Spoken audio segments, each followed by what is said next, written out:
As the clock struck midnight, Sarah and David found themselves driving down a desolate highway, shrouded in darkness. The only source of illumination was the feeble glow of their car's headlights, casting eerie shadows on the trees that lined the road. The wind howled mournfully, creating an unsettling symphony of nature's discord. The couple had been on a weekend getaway, attempting to rekindle the spark in their relationship. However, their love seemed to be fading faster than the stars that were obscured by thick, looming clouds. The tension between them was palpable, like a storm ready to unleash its fury. As they drove deeper into the night, the road ahead seemed endless, and the only sound was the rhythmic hum of their tires on the pavement. Sarah's fingers gripped the steering wheel tightly, her knuckles turning white.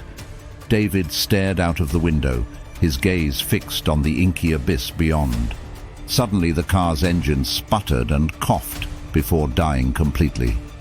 Panic washed over them like a frigid wave. Sarah tried to restart the engine, but it refused to cooperate.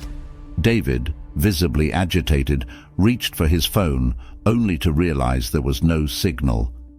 "We need to get help," Sarah said, her voice trembling.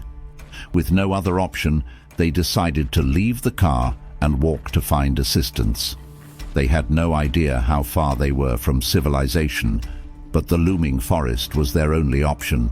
The forest swallowed them whole, the trees looming like ancient twisted sentinels.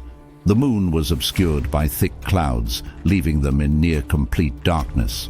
They stumbled through the underbrush, their hearts pounding in their chests. After what felt like hours, they stumbled upon a dilapidated cabin, its windows broken and its door hanging askew. Desperation outweighed their fear, and they cautiously entered the forsaken place. Inside, the air was heavy with the stench of decay. Moonlight streamed through the shattered windows, revealing a macabre sight. The walls were adorned with gruesome, rusted instruments of torture, and the floor was littered with bones. Their terror reached a crescendo when they heard a creaking sound coming from the room behind them. Slowly, they turned, their eyes widening in sheer horror as a figure emerged from the shadows. It was a gaunt, grotesque being with hollow eyes and a sinister grin. With trembling voices they asked, "Who are you?" The figure didn't answer, but instead raised a gnarled hand, pointing to a wall adorned with framed photographs of countless couples who had met their gruesome end in this very cabin.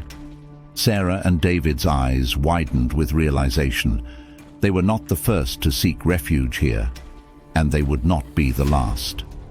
As the abominable figure moved closer, their screams echoed through the cabin, and the darkness swallowed them whole, leaving only a chilling silence in its wake. And so, in the heart of the forsaken forest, the couple's love story came to a grisly end, just like the countless others who had ventured into the night, seeking refuge and finding only darkness and despair.